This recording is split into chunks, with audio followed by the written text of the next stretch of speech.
বইমেলা থেকে কিন্তু এবার আমি বেশ অনেকগুলি বই কিনেছি। চলো আজকে তোমাদের সাথে সেটাই শেয়ার করি।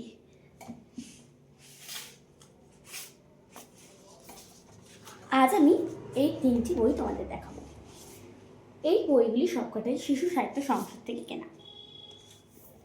প্রথম বইটি হলো পুকুরের কথা। এটা ছোটদের জন্য খুবই ভালো একটি বই। এটা কিন্তু অনেক ভালো ভালো রূপকথার গল্প এবং খুব ছোট ছোট গল্পগুলি আছে। এটি মোহিত রায়ের লেখা একটি বই। এটির মূল্য মাত্র 100 কোটি টাকার। এরপরে আমি দেখাবো এই দেবদুলাল কুণ্ডুর লেখা হাতু ও বাঘা বইটি। এটির মূল্য কিন্তু মাত্র 100 টাকা। আর আপনি এই বইগুলি সবই পেয়ে যাবেন শিশু সাহিত্য সংসদে। এই বইগুলির পেজ কোয়ালিটি খুবই সুন্দর। আমি এখান থেকে ছোট্ট একটা গল্প একটুখানি পড়ে শোনাচ্ছি। হাতু ও বাঘা।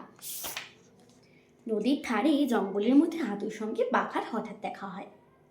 দুজনেই জল খেতে এসে একে অপরকে দেখে একেবারে অপ্রস্তুত, কিন্তু মাত্র কয়েক মুহূর্তের জন্য।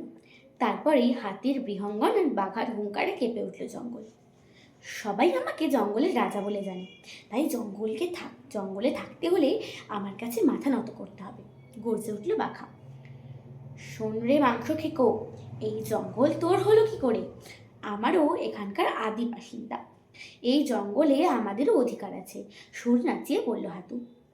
আমি আজকে এটুকুই পড়ছি এই বইটা থেকে। খুব সুন্দর এই বইটি। ছোটদের কিন্তু খুব সহজভাবে লেখা। এই বইটি কিন্তু ছোটদের খুব সহজেই বুঝতে পারবে এবং ওরা পড়তেও কিন্তু খুব মজা পাবে। এরপরে আমি দেখাবো মেঘের মেয়ে মেঘলা কার্তিক ঘোষের লেখা এই বইটি। এই বইটির মূল্য মাত্র কিন্তু 100 টাকা। এই বইটি একটি গল্প এবং এই গল্পটি একটি উপন্যাসও বলতে পারেন, মানে একটি গল্প তো উপন্যাস বলতে পারেন।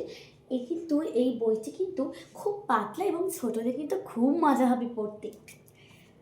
আজকে আমি এই 3টি বই দেখালাম এবং এই এপিসোডটি কিন্তু চলবে প্রায় 4 দিন ধরে। এটা একটি এপিসোড, এটি আমার ফার্স্ট এপিসোড। এরপরে আসবে আরও 3টি নতুন বইয়ের সম্ভার। আচ্ছা, আপনারা দেখবেন তো? যদি ভালো লাগে কমেন্ট, শেয়ার এবং সাবস্ক্রাইব করে দেবেন। শুভ দুপুর।